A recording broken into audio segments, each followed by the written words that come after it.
बिहार में शराबबंदी लागू है। तथाकथित रूप से शराबबंदी लागू है। क्यों कह रहे हैं?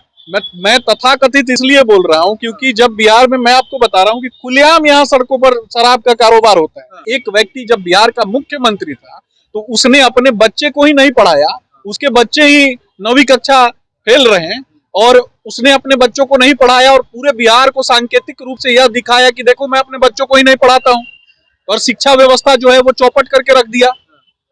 चरवाहा विद्यालय की परिपाटी शुरू की, भैंसों का चारा चोरी कर लिया, ये सारी चीजें हुई। जिन बच्चों का भी जन्म जंगल राज पार्ट 1 के समय में हुआ था और आज जिनकी उम्र 30 वर्ष या 32 वर्ष या 34-35 वर्ष के करीब में हुई है, वो कहीं ना कहीं जब उन्हें नौकरी नहीं मिल पाती है और वो पलायन करते हैं, किसी अन्य राज्य में पलायन करते हैं, और जब उनके साथ अन्य राज्यों में दोयम दर्जे का व्यवहार किया जाता है, तब हमारे ये यशस्वी तथाकथित रूप से जो यशस्वी नेता है ये कहाँ थे? थाने में शराब जो है वो चूहे पी जा रहे हैं, पुल जो है वो हवा में उड़ जा रहा है, पानी में पुल बह जा रहा है। 1700 हवा में उड़ा था उस टाइम मंत्री नितिन नवीन जी थे। मैं आपको यह बताऊंगा कि अगर किसी व्यक्ति के द्वारा शिलान्यास किया जाता है और शिलान्यास करने के पश्चात से उसके बाद हमारे जो मुख्यमंत्री हैं नीतीश जी ने कहा था कि यह पुल जो है इसकी निगरानी होगी, इसकी जांच होगी कि आखिर किन चीजों के कारण, किन कारणों के कारण पुल जो है वह ध्वस्त हुआ। परंतु आखिर उनका दिमाग कहाँ था उसके बाद? उनके लिए 1700 करोड़ रुपए जो जनता की जो गाढ़ी कमाई है, 1700 करोड़ रुपए, वो कहीं ना कहीं मायने नहीं रखती है। किस प्रकार से कनाडा के राष्ट्रपति और प्रधानमंत्री, उनका जो ऑफिशियल ट्विटर हैंडल है, वहां हनुमान जी को संजीवनी बूटी ले जाते हुए दिखाया गया।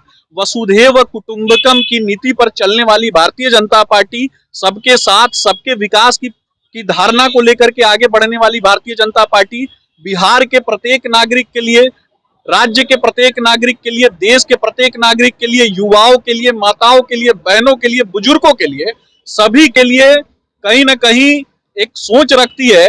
जब जंगल राज पार्ट 1 में आपने देखा होगा कि पूरा इंफ्रास्ट्रक्चर डेवलपमेंट जो है पूरी तरीके से ध्वस्त हो चुका था, ना सड़क था, ना लोग, यहाँ तक कि लोग डर के मारे अपने घरों का निर्माण नहीं करते थे कि कभी उन्हें उठा लिया ना जाए, उनका अपहरण ना हो जाए, उनकी हत्या ना हो जाए या फिर फिरौती ना मांगी जाए।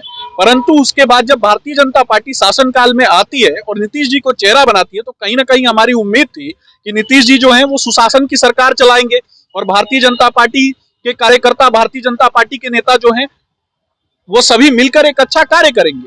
परंतु भारतीय जनता पार्टी के लोगों का जो विजन रहा, इस विजन में कहीं ना कहीं नीतीश कुमार जी जो हैं वो पीछे रह गए। जो व्यक्ति बिहार के लोगों को एकजुट नहीं कर सकता है अपने पक्ष में, वो व्यक्ति अगर झूठे स्वप्न पाल के रखा है कि मैं प्रधानमंत्री बनूंगा, तो यह कहीं ना कहीं से हास्यास्पद है। और बिहार के युवाओं को सड़कों पर दौड़ा दौड़ा के, शिक्षकों को जिस प्रकार से इनकी जो इन सत्ताधारी दल के जो लोग हैं वो दौड़ा दौड़ा कर शिक्षकों को किस प्रकार से मार रहे हैं और किस प्रकार से उनके साथ दुर्व्यवहार किया जा रहा है। यह राज्य, बिहार राज्य जो है, ये कभी एक समय में, एक कालखंड में बिहार जो है शिक्षा की जननी रहा है। विक्रमशिला विश्वविद्यालय, नालंदा विश्वविद्यालय, और बिहार में कहीं ना कहीं आपने देखा होगा कि विभिन्न कालखंडों में, ऋग वैदिक काल, उत्तर वैदिक काल, 16 महाजनपद काल में मगध का और वैशाली आदि क्षेत्रों का बहुत नाम रहा, अंग प्रदेश का नाम रहा। लोकतंत्र। मेरा नाम शुभम कृष्ण है। देखिए, नीतीश कुमार विपक्षी एकता के अगुवा बने हुए हैं। इसी तमाम मुद्दों पे बात करने के लिए हमारे साथ मौजूद है भाजपा के प्रदेश प्रवक्ता सुमित शशांक। बहुत स्वागत है सुमित जी। धन्यवाद। क्या लगता है, नीतीश कुमार जो ये विपक्षी एकता का अगुवाई कर रहे हैं, ये सफल हो पाएगा? देखिए, मेरा मानना है कि जिस व्यक्ति के पास एक लोगों का जनसमूह खड़ा करने का जो मुद्दा ही नहीं है और जो व्यक्ति बिहार के लोगों को एकजुट नहीं कर सकता है अपने पक्ष में, वो व्यक्ति अगर झूठे स्वप्न पाल के रखा है कि मैं प्रधानमंत्री बनूंगा, तो यह कहीं ना कहीं से हास्यास्पद है। मैं आपको बताना चाहूंगा कि बिहार में कभी जंगल राज पार्ट 1 हुआ करता था और उसी की पुनरावृत्ति ये जंगल राज पार्ट 2 और जंगल राज पार्ट 3 के रूप में आप देख रहे होंगे कि किस प्रकार से बिहार के लोगों को और बिहार के युवाओं को सड़कों पर दौड़ा दौड़ा के, शिक्षकों को जिस प्रकार से इनकी जो इन सत्ताधारी दल के जो लोग हैं वो दौड़ा दौड़ा कर शिक्षकों को किस प्रकार से मार रहे हैं और किस प्रकार से उनके साथ दुर्व्यवहार किया जा रहा है। यह राज्य, बिहार राज्य जो है, ये कभी एक समय में, एक कालखंड में बिहार जो है शिक्षा की जननी रहा है। विक्रमशिला विश्वविद्यालय, नालंदा विश्वविद्यालय, और बिहार में कहीं ना कहीं आपने देखा होगा कि विभिन्न कालखंडों में ऋग वैदिक काल, उत्तर वैदिक काल, 16 महाजनपद काल में मगध का और वैशाली आदि क्षेत्रों का बहुत नाम रहा, अंग प्रदेश का नाम रहा, लोकतंत्र की जननी है वैशाली, लोकतंत्र की जननी रही। परंतु आज उसी लोकतंत्र की जननी में जहां बुद्ध और महावीर जैसे प्रणेता हुए हैं, और वहीं आज शिक्षकों का प्रतिनिधित्व करने वाले जो लोग हैं और जो शिक्षक हैं, उन्हें कहीं ना कहीं सड़कों पर दौड़ाकर मारा जा रहा है। आज बिहार में शराबबंदी लागू है, तथाकथित रूप से शराबबंदी लागू है। क्यों कह रहे हैं? मैं तथाकथित इसलिए बोल रहा हूं क्योंकि जब बिहार में, मैं आपको बता रहा हूं कि खुलेआम यहाँ सड़कों पर शराब का कारोबार होता है, परंतु बिहार की जो पुलिस है वो इन चीजों पर कार्रवाई तो एक्टिव है, डेली बहुत सारी बोतलें, बहुत सारी ट्रकें पकड़ रही है। आपको मैं बताना चाहूंगा कि फिर भी तो आपने देखा होगा ना कि फिर भी इन चीजों को आप देख रहे होंगे कि किस प्रकार से शराब बनाने वाले लोग पकड़े जा रहे हैं, और शराब बनाने वाले लोगों को पकड़ना ही कार्य नहीं है पुलिस का। ये पूर्ण रूप से बंदी जो है ये आखिर कब लागू होगा? इनके अनुसार पूर्ण रूप से बंदी है। ये बंदरबाट करना और लोगों से उगाही करने का एक माध्यम बन चुका है। थाने में शराब जो है वो चूहे पी जा रहे हैं, पुल जो है वो हवा में उड़ जा रहा है, पानी में पुल बह जा रहा है। 1700 हवा में उड़ा था उस टाइम मंत्री नितिन नवीन जी थे। मैं आपको यह बताऊंगा कि अगर किसी व्यक्ति के द्वारा शिलान्यास किया जाता है और शिलान्यास करने के पश्चात से उसके बाद हमारे जो मुख्यमंत्री हैं नीतीश जी ने कहा था कि यह पुल जो है इसकी निगरानी होगी, इसकी जांच होगी कि आखिर किन चीजों के कारण, किन कारणों के कारण पुल जो है वह ध्वस्त हुआ। परंतु आखिर उनका दिमाग कहाँ था उसके बाद?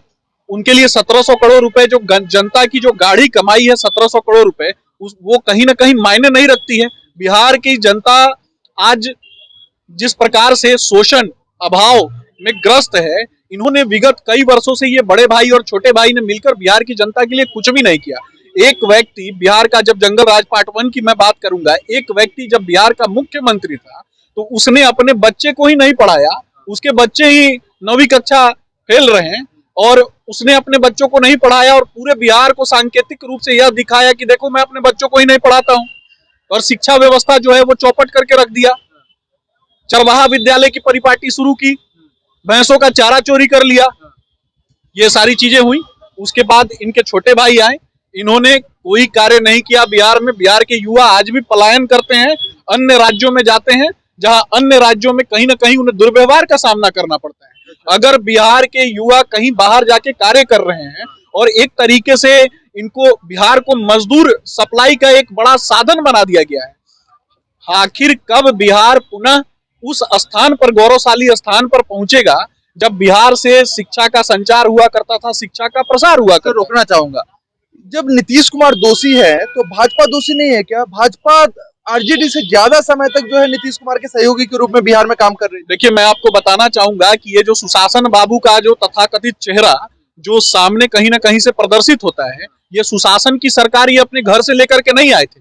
उस समय के हमारे भारतीय जनता पार्टी के तत्कालीन नेता, जो भी तत्कालीन नेता थे, इन्होंने एक तरीके से इन लोगों को नाक में नकेल डाल के तैयार करके रखा था कि आपको सुशासन की सरकार चलानी है, और ये भले ही चेहरा बने हो परंतु एक इंफ्रास्ट्रक्चर डेवलप, सुशासन का जो काम हुआ वो बीजेपी के द्वारा हुआ। बिल्कुल, सुशासन का जो काम हुआ यह भारतीय जनता पार्टी के नेतृत्वकर्ताओं की एक कहीं ना कहीं सोच रही कि जिस प्रकार से आप, अगर जिन चीजों में भी आप देख रहे हैं कि जिन चीजों में भी गुणात्मक सुधार हुए, वो भारतीय जनता पार्टी का एक विजन था कि किस प्रकार से हम बिहार की जनता को एक अच्छे भविष्य की उनकी कल्पना कर सके, उनको अच्छा भविष्य प्रदान कर सके।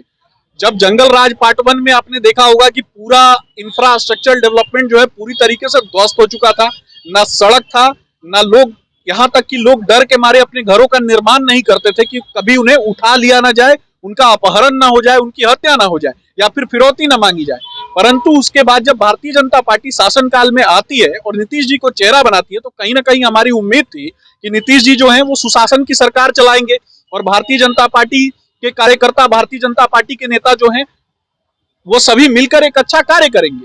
परंतु भारतीय जनता पार्टी के लोगों का जो विजन रहा, इस विजन में कहीं ना कहीं नीतीश कुमार जी जो हैं वो पीछे रह गए और ये कभी भी सुशासन की सरकार नहीं चला पाए। मैं आपको दूसरा उदाहरण दूंगा कि जब कोरोना रूपी वैश्विक महासमस्या चल रही थी और उस समय देश के यशस्वी प्रधानमंत्री आदरणीय श्री नरेंद्र मोदी जी के नेतृत्व में जब कोरोना का वैक्सीन तैयार हो रहा था और पूरे दुनिया में नरेंद्र मोदी जी का डंका बज रहा था, भारतीय जनता पार्टी के तमाम कार्यकर्ता जो हैं सड़कों पर आम जनता की मदद कर रहे थे, अपनी जान को जोखिम में डालकर लोगों को हॉस्पिटल पहुंचा रहे थे। उस समय हमारे ये जो मुख्यमंत्री हैं ये कहाँ थे? ये अपने घरों में बैठे हुए थे। उस टाइम डंका बज रही थी, जब कोरोना की दवाई बन रही थी तो डंका बज रही थी। तो विपक्ष वाले आरोप लगा रहे हैं कि जब नरेंद्र मोदी के नेतृत्व में हजारों लोगों की मृत्यु हुई कोरोना के कारण, तो उस टाइम भी नरेंद्र मोदी की डंका बज रही थी। देखिए, मैं आपको यह बताना चाहूंगा कि ये झूठा भ्रम फैलाने वाले लोग हैं।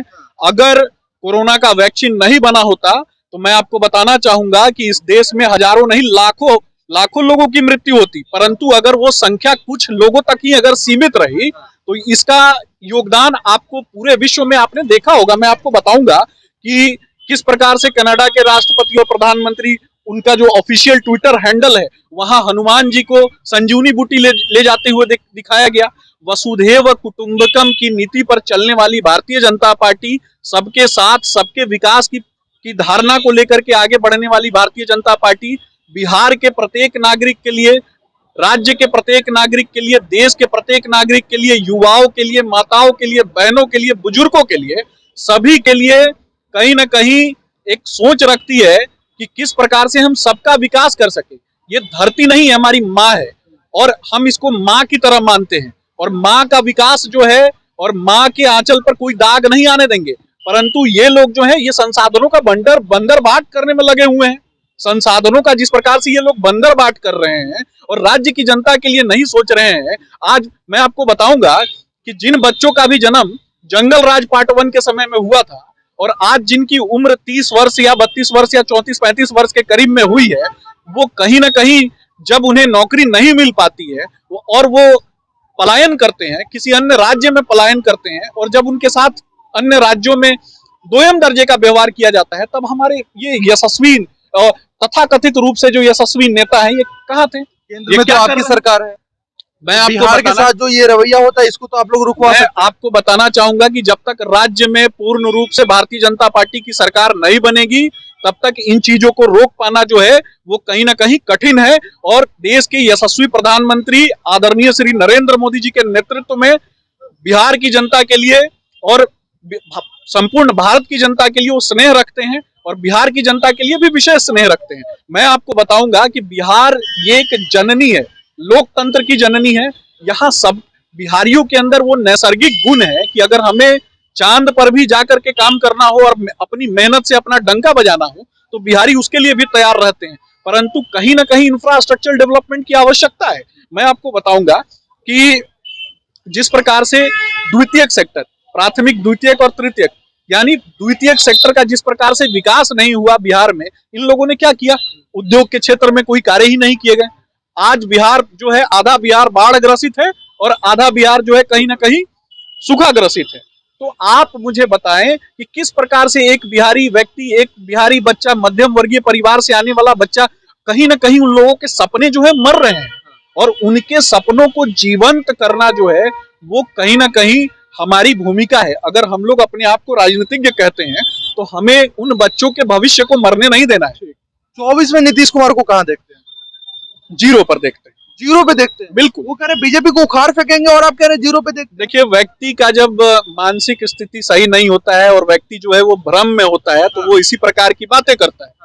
भ्रम में डूबे हुए व्यक्ति जो है वो बात करेंगे आपसे कि उखाड़ फेंकेंगे, इस प्रकार की बातें करेंगे। आपने देखा होगा कि 2014 का जब चुनाव हुआ उसके बाद पश्चात जब 2019 में चुनाव होते हैं तो पहले जो जितनी भी सीटें भारतीय जनता पार्टी के पास थी उससे भी कहीं ज्यादा सीटें जो हैं वो भारतीय जनता पार्टी के पास 2019 में आती है। आखिर क्यों आती है? क्योंकि कहीं ना कहीं इस देश के लोगों को, इस देश की यशस्वी जनता को, इस देश के युवाओं को, माताओं को, बहनों को, बुजुर्गों को कहीं ना कहीं यह विश्वास था कि यह हमारा बेटा है, यह इस राज्य का बेटा है, यह इस देश का बेटा है। मोदी जी पे भरोसा था। मोदी जी पे। 24 में बिहार से कितना लोकसभा सीट बीजेपी को? 2024 में भारतीय जनता पार्टी बिहार की 40 की 40 सीटों पर 40 की 40 सीटों पर विजयी बनेगी और भारतीय जनता पार्टी शासन के लिए नहीं, सेवा के लिए आएगी। धन्यवाद। इन तमाम मुद्दों पे आप क्या कुछ सोचते हैं, कमेंट में अपनी प्रतिक्रिया जरूर रखें। धन्यवाद।